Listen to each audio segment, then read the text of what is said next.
हे you all and very good evening to all of you. तुम्हा सर्वांचं एका नवीन व्लॉगमध्ये खूप खूप स्वागत करते. तर आज दिवसभर मी खूप थकली, खूप टायरिंग आहे आणि फायनली आता रेडी झाली मी आंघोळ वगैरे करून. आता वाजलेले आहे 7:30. तर आज मी एवढं काय केलं नेमकं, तर आम्ही चाललेलो आहे आमच्या होमटाऊनला. आता माझं होमटाऊन कुठे आहे, तर मी माझं माहेर जे आहे ते नागपूरचं आणि माझं सासर अमरावतीचं. त्यातही अमरावतीवरनं 25 किलोमीटर्सवर आमचं गाव आहे, मूळ गाव म्हणजे माझं सासर. तर तिथे पण आम्ही जाणार आहे आणि अमरावतीला सुद्धा आमचं घर तिथे आम्ही राहू. तर पुढचे 20 ते 22 दिवस आम्ही तिकडेच असणार आहे. तर आम्ही भरपूर दिवसासाठी चाललो आहे, म्हणजे पॅकिंग पण खूप सारी करावी लागली. हे बघा मी तुम्हाला दाखवतेच नंतर की मी पॅकिंग काय काय केली आणि त्यातच मी आज ऍक्च्युली दिवसभर बिझी होती. तर आता मी सगळी पॅकिंग केलेली आहे. आम्हाला खूप दिवसासाठी जायचं आहे आणि त्यामध्ये माझ्या भावाची एंगेजमेंट आहे. तर इथनं पुढे तुम्हाला माझे होमटाऊनचे म्हणजे सासरचे, माहेरचे, भावाच्या लग्नाची शॉपिंग, एंगेजमेंट कशी होणार, काय काय तयारी केलेली आहे, हे सगळं काही बघायला मिळणार आहे. तर तुम्ही जर माझे व्लॉग्स मिस करत असाल तर आता यापुढे मिस करू नका, कारण सगळं काही तुम्हाला माझी प्रिपरेशन बघायला मिळणार आहे. तर मग आता आजसाठी काय होतं, तर आज दिवसभर खूप पॅकिंग केली. अनायासाठी मला सॅरेलॅक बनवून न्यायचं होतं, कारण जितके काही सॅरेलॅक्स मी आतापर्यंत तिला देत होती ते सगळे संपले होते. फक्त थोडंसं एक राहिलेलं होतं. म्हटलं नाही आता 20-22 दिवस तिकडे गेल्यावर मला ह्या सगळ्या गोष्टी करायला वेळ मिळणार नाहीये, कारण एंगेजमेंट अँड ऑल. तर ह्या आणि त्यातल्या त्यात माझ्या दीराचं म्हणजे रोशनच्या लहान भावाचं सुद्धा लग्नाचं सुरू आहे. तर मग त्यांच्यासाठी मुलगी पाहायला जाणे, म्हणजे हेच सगळं चालणार आहे तिकडे. तर म्हणून मग मला वेळ मिळणार नव्हता, म्हणून आज ते पण मला करायचं होतं. मी डाळ तांदूळ धुवून ठेवलेली होती, वाळत घातली होती. त्या प्रोसेसला 1-2 दिवस लागतात. फायनली आज ते सगळं झालं. तिच्यासाठी सॅरेलॅक बनवलं, पॅकिंग केली. So it was long day today. Finally ready झालेली आहे आणि आता डिनर पण झालं. सकाळी ऍक्च्युली पनीरची भाजी केली होती, तेच आम्ही खाल्लेली आहे संध्याकाळी, कारण आता फार काही करण्याची हिंमतच नव्हती. आणि मग म्हटलं थोडीशी भूक बाकी आहे, ते बाहेरून काहीतरी आपण भेळ वगैरे किंवा पाणीपुरी वगैरे खाऊन येऊया. आणि हे जे सगळं काही मी आज पॅक केलेलं आहे ते गाडीत लोड पण करायचं आहे. आता आम्ही यावेळी ना गाडीनेच चाललेलो आहे, कारण काय होतं, फ्लाईटने जायचं म्हटलं म्हणजे खूप लिमिटेड सामान न्यावं लागतं. आणि आता अनाया मोठी पण झाली. आम्ही लहान होतो तेव्हा पण तिला गाडीने घेऊन गेलो होतो. ऍक्च्युली आम्हाला खूप सवय झाली आहे गाडीची, कारण काय ना, जर फ्लाईटने जायचं म्हटलं की खूप सेग्रिगेट करावं लागतं सामान, की हे घ्यायचं की नाही, हे घेऊ की नाही, मग खूप डोकं लावावं लागतं. मग यावेळी आता आम्हाला भरपूर दिवसासाठी पण जायचं होतं, म्हटलं नाही आपण गाडीने जाऊया. आणि आम्हाला सवय झालेली ऍक्च्युली, आता खूप लग्न झालं त्यापासून आम्ही गाडीनेच जातो. हार्डली कधीतरी फ्लाईटने आणि एखाद वेळा कधीतरी आम्ही ट्रेननी गेलेलो आहे मागच्या 3-3.5 वर्षामध्ये. आणि आम्हाला जायला सोपं आहे. ऍक्च्युली आम्ही ट्राय करू की सकाळी लवकर निघायचं, 7 वाजता निघायचा प्लॅन करतो आहे, पण ते आमचे 7:30-8 होतातच, कारण आता अनाया पण आहे त्यामुळे तेवढं पॉसिबल होत नाही. तिचं सगळं फ्रेश वगैरे करून जायचं म्हटलं म्हणजे तिचं फूड बनवून न्यायचं, सगळं काही राहतं. तर लेट्स सी की आम्ही किती वाजता निघतो. पण आम्ही ठरवलं की जे सामान आहे ते आत्ताच गाडीमध्ये लोड करून देऊ, म्हणजे सकाळी आम्हाला यामध्ये तरी वेळ जाणार नाही आमचा आणि आम्ही इझिली पटकन मग फ्रेश झालो की निघू शकू. तर आता तोच प्लॅन आहे की पहिले हे सगळं सामान जे आहे ते खाली घेऊन जायचं आणि गाडीमध्ये टाकून द्यायचं. तर ही बघा माझी 20 दिवसाची पॅकिंग एवढी आहे. पण ऍक्च्युली तुम्हाला सांगायचं तर यातलं सगळं काही आमचं नाही. जी रेड बॅग आणि जी अनायाची बॅग आहे आणि जी स्काय ब्लू बॅग आहे, ह्याच फक्त आमच्या असं म्हणू शकता.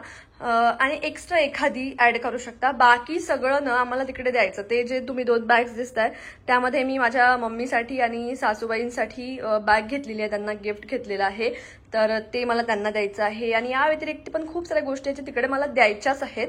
तर परत एवढं येणार नाही. आणि हे माझं शूटिंग मटेरियल पण मी सोबत घेऊन जाते. तिकडे तुम्हाला छोटासा माझा ट्रायपॉड पण दिसला असेल, तो पण आहे. आणि हा लाईट पण मी घेऊन जाणार आहे. त्याचबरोबर आम्ही अनायाची चेअर सुद्धा घेऊन जाणार आहे, अनायाचा टब सुद्धा घेऊन जाणार आहे आंघोळीचा. कारण कसं आहे ना, गाडीने गेलं म्हणजे या सगळ्या गोष्टी खूप सोयीस्कर होतात, की सगळं आपण जे पाहिजे ते सगळं घेऊन जाऊ शकतो. तर आता हा एवढा सारा पसारा घेऊन जायचा आहे, खाली गाडीमध्ये सेट करायचा आणि त्यानंतर आम्ही जाऊ, काहीतरी आम्हाला खायची इच्छा आहे ते खाऊन येऊ, पाणीपुरी वगैरे, म्हणजे पोट भरून जाईल. आणि मग राहिलं अनायाचं डिनर. तर 8:30 पर्यंत तिला पण मला जेवायला द्यायचं आहे. सो 1 तास आहे आमच्याकडे हे सगळं करण्यासाठी. चला मग आता गाडीत लोड करूया. आणि मग फायनली आमचं असं ठरलं की मी अनायाला आधी जेवण देऊन देते, म्हणजे आम्ही पण निश्चिंत राहतो की खाली गेल्यावर कितीही वेळ लागला तरी काही प्रॉब्लेम नाही. मग मी पटकन अनायाचं जेवण बनवलं आणि तिला मी आता खाऊ घालत आहे. तोपर्यंत रोशन खाली सगळं सामान घेऊन जाणार आहे गाडीत डंप करायला. आणि इतकं सर्व आहे की आम्हाला तोच विचारायचा की गाडीत मावेल पण की नाही. तर आता पहिले मी तिला खाऊ घालते आणि रोशन सामान घेऊन जातो. मम्मा मम्मा मम्मा मम्मा मम्मा हे मम्मा.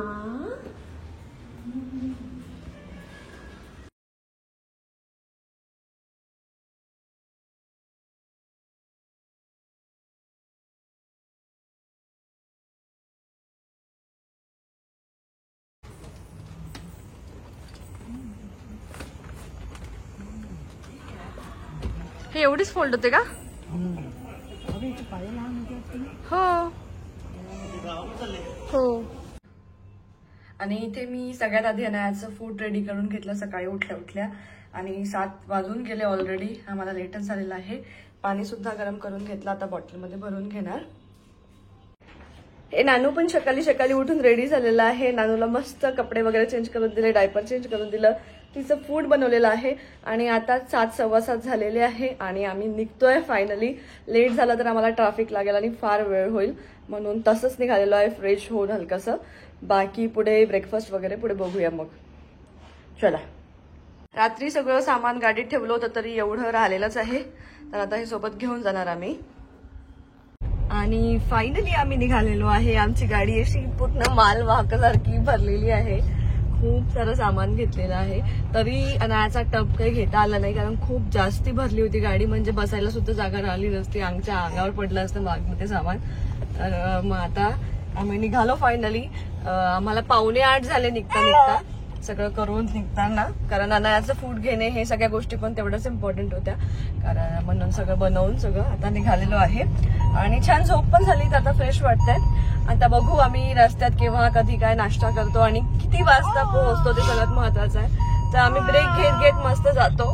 समृद्धीवर एकदा लागलं की मग फार काही टेन्शन नाही, कारण आरामात जाता येतं. So let's see. अँड आम्ही कशी जर्नी एन्जॉय करतो ते तुमच्यासोबत मी सगळं शेअर करते.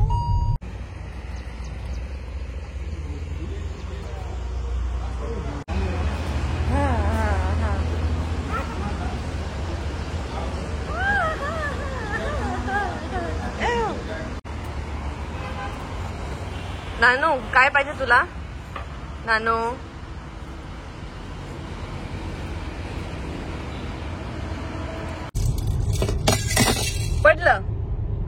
पडलं नानू. आता नाही भेटत. आता काय करायचं? आम्ही मस्त ब्रेकफास्ट करायला थांबलो. 9 वाजता भूक लागली होती, मग ब्रेकफास्ट केला. आणि अनायाला पण तिचे मेडिसिन्स द्यायचे होते ते दिले.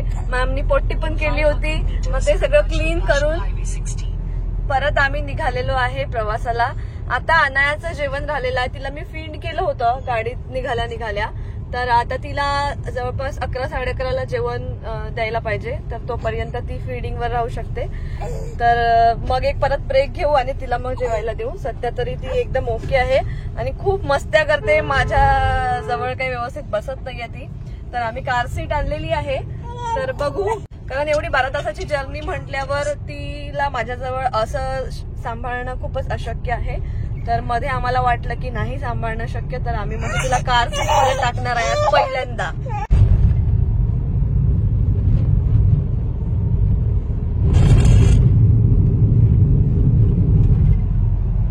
आता अनायाची झोपायची वेळ झाली होती. 10 वाजता ती घरी पण झोपत असते जनरली. त्या गाडीत पण ती मस्त झोपून गेलेली आहे. आता 1-1.5 तास ती काही उठणार नाही. तर अशी जर्नी मला वाटते सोयीस्कर होते. ती झोपून जाते तर थोडा आरामात जायला मिळतं, नाहीतर मग ती खूप दंगा घालते.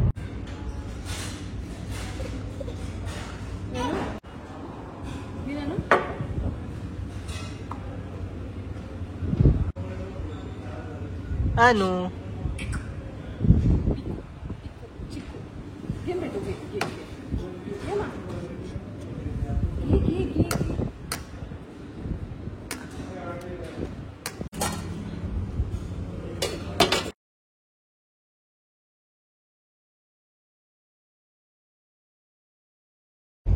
तर मग आमचं जेवण झालं. आम्ही 11:30ला थांबलो, कारण अनायाच्या जेवणाची वेळ झालेली होती. ऍक्च्युली आम्हाला फार भूक नव्हती, पण समृद्धी महामार्गावर एकदा लागलं की मग जेवणाचे होतात वाजले, कारण तिकडे काही फार हॉटेल्स वगैरे नाहीये. तर म्हणून मग आम्ही पण जेवून घेतलं थोडं थोडं. आणि आम्ही ट्रॅव्हलिंग मध्ये अवॉइड करतो खूप पोटभर जेवायचं, कारण मग बसून जावं लागतं आणि पोटाचा त्रास होतो. तर अनायाला आधी जेवण दिलं मी, तिचं जेवण झालं, तिने छान जेवण केलं. पण ऍक्च्युली आमचा तो एक खूप प्लस पॉइंट आहे की ती जेवायला फार त्रास देत नाही, करून घेते ती इझिली जेवण. आणि फक्त एवढंच आहे की तिला भूक लागलेली असली पाहिजे. जर तिला भूक नसेल तर ती तोंडच खोलत नाही.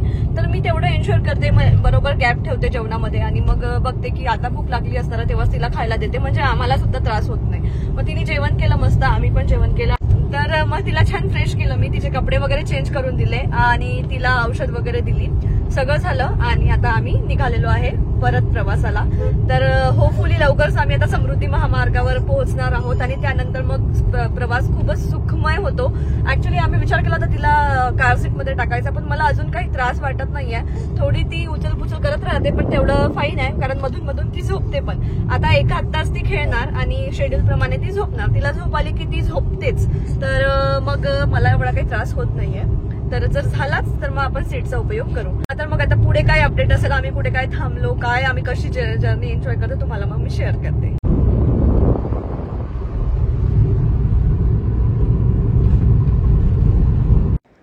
आणि फायनली आम्ही लागलो समृद्धी महामार्गावर. इथनं पुढचा प्रवास इतका सुखमय होतो, कारण काही ट्रॅफिक नाही, काही नाही, मस्त एक कॉन्स्टंट स्पीडमध्ये छान गाडी चालते. आणि मग आता तिथे मध्ये मध्ये फूड कोर्ट्स लागलेले आहेत. मागच्या वेळी जास्ती नव्हते, आता 2-3 आम्हाला दिसले.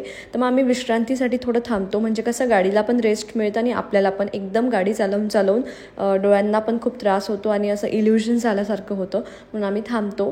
तर मग काहीतरी खायचं, तर म्हणून रोशनने चहा वगैरे घेतला आणि बिस्किट घेतले. मी पण थोडंसं काहीतरी थंड घेतलं, कारण मला फार ऊन वाटत होती, चहा तर नकोसा वाटत होता मला. मग इथे खाऊन झाल्यावर परत आम्ही आमच्या प्रवासाला सुरुवात केली.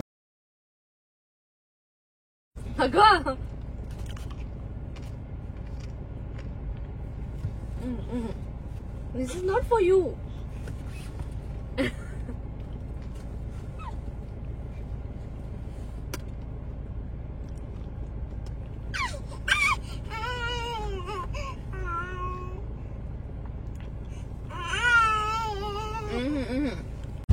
आणि मग हे आमची विदर्भात एंट्री झाल्या मस्त पाऊस आम्हाला मिळाला, पण खूपच जोराचा होता. आम्हाला असं थोडा रिमझिम पावसाची एक्सपेक्टेशन होती.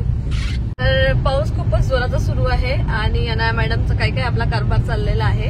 तर ती जे कारभार करते ते मी करू देत आहे. आणि आता आम्ही पूर्ण थकलेलो आहे, पण तरी नेहमी एवढा थकवा काही आला नाही, कारण ट्रॅफिक बिलकुल लागलं नाही. म्हणूनच आम्ही सकाळी एकदम लवकर निघायचा प्लॅन केला होता की ट्रॅफिक लागू नये आणि भराभर आम्ही पोहोचू. आणि त्यातल्या त्यात आज ऊन पण नव्हतं, कारण गाडीत कितीही एसी असला ना, पण जर बाहेर ऊन असेल तर खूप थकल्यासारखं होतं. आणि सगळ्यात महत्वाचं म्हणजे पाणी पीत भरपूर गेलं ना तर डोकं दुखत नाही. नेहमीचा आमचा एक्सपिरियन्स असा आहे की आमचं डोकंच दुखतं, कारण आम्ही पाणी प्यायचं विसरून जातो ट्रॅव्हलिंग मध्ये. तर आज आम्ही ते पण सगळं एन्श्योर केलं. आणि अनाया पण मधून झोपत गेली, उठत गेली, खेळत आहे, असं काय कारभार चाललेला आहे आमचा. मला खूप सारे इंस्टाग्रामवर डीएम्स आले की तुम्ही कसं मॅनेज करता, अनाया राहते का. तर आम्हाला पण तेच होतं की फर्स्ट टाइम तिला आम्ही घेऊन चाललोय मोठी झाल्यानंतर. जेव्हा ती 21 डेजची होती तेव्हा आम्ही तिला घेऊन गेलो होतो नागपूरला, पण तेव्हा ती शक्यतो झोपली होती भरपूर वेळ. पण आता ती झोपली काही नाहीये फार वेळ, पण खेळत आहे छान, काही प्रॉब्लेम होत नाहीये. मस्त जर्नी आम्ही एन्जॉय करतो आहे, ती पण करते आहे. आणि आता आम्ही 1-2 तासामध्ये पोहोचणारच आहे घरी. तर बाकी बघूया मग काय होतं पुढं.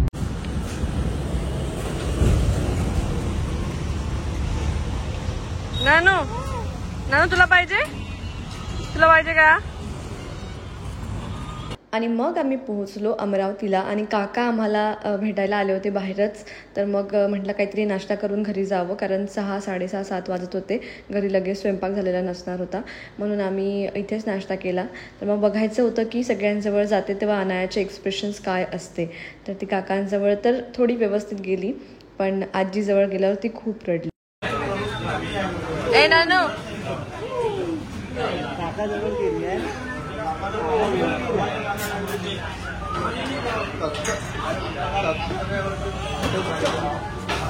आणि मग हे होते आजीजवळ फर्स्ट टाइम गेल्याचे एक्सप्रेशन्स.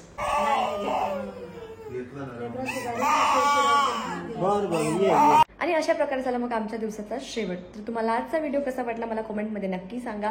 जर व्हिडिओ आवडला असेल तर लाईक शेअर सबस्क्राईब करायला मात्र विसरू नका. भेटूया पुढच्या व्हिडिओमध्ये, तोपर्यंत बाय बाय.